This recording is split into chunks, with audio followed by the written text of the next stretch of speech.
ಬಾಂದರದಲ್ಲಿ ಈಜಲು ಹೋಗಿ ಇಬ್ಬರ ಬಾಲಕರ ದಾರುಣ ಸಾವು. ಶಿರಸಿ ಬಾಂದರ ಒಂದರಲ್ಲಿ ಈಜಲು ಹೋಗಿ ಇಬ್ಬರು ಬಾಲಕರು ನೀರಿನಲ್ಲಿ ಮುಳುಗಿ ಮೃತಪಟ್ಟ ಘಟನೆ ಇದೀಗ ಶಿರಸಿ ತಾಲೂಕು ಉಂಚಳ್ಳಿ ಸಮೀಪದ ಮಾಸ್ತಿಚಡ್ಡಿ ಗ್ರಾಮದಲ್ಲಿ ನಡೆದಿದೆ. ಮಾಸ್ತಿಚಡ್ಡಿ ಗ್ರಾಮದ ಲೋಹಿತ್ ಹಾಗೂ ಕುಮಟಾದ ಪವನ್ ಎಂಬ ಬಾಲಕರು ಮಾಸ್ತಿಚಡ್ಡಿ ಬಾಂದರದಲ್ಲಿ ಈಜಲು ಹೋಗಿ ಸಾವನ್ನಪ್ಪಿದ್ದಾರೆ ಎಂದು ತಿಳಿದು ಬಂದಿದೆ. 15 ಅಡಿ ಆಳದ ಈ ಬಾಂದರಿನಿಂದ ಶವಗಳನ್ನು ಶ್ರೀ ಮಾರಿಕಾಂಬಾ ಆಪತ್ ಬಾಂಧವ ತಂಡದ ಗೋಪಾಲಗೌಡ ನೇತೃತ್ವದ ತಂಡ ಮೇಲಕ್ಕೆತ್ತಿದೆ ಎಂದು ತಿಳಿದು ಬಂದಿದೆ. ಹೆಚ್ಚಿನ ಮಾಹಿತಿ ಇನ್ನಷ್ಟೇ ಬರಬೇಕಿದೆ.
ಸ್ವಲ್ಪ ಅವ್ರಿಗೆ ಹಿಡ್ಕೊಳ್ರಿ ಯಾರಾದರೂ.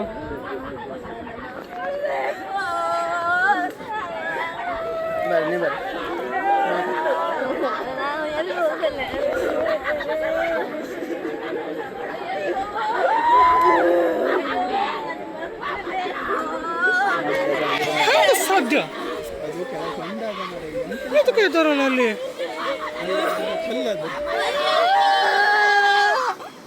ನೀರು ಇಲ್ಲ, ಅದು ಹೆಂಗೆ ಅಲ್ಲಿ ಸಿಗಾಕ ಬಿಡ್ಲಿಕ್ಕೆ ಹೆಂಗೆ ಸಾಧ್ಯ?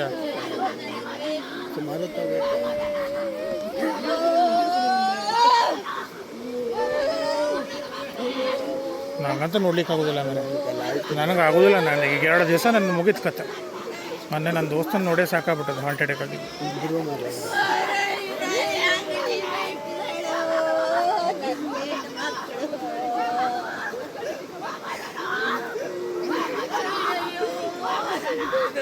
Oh,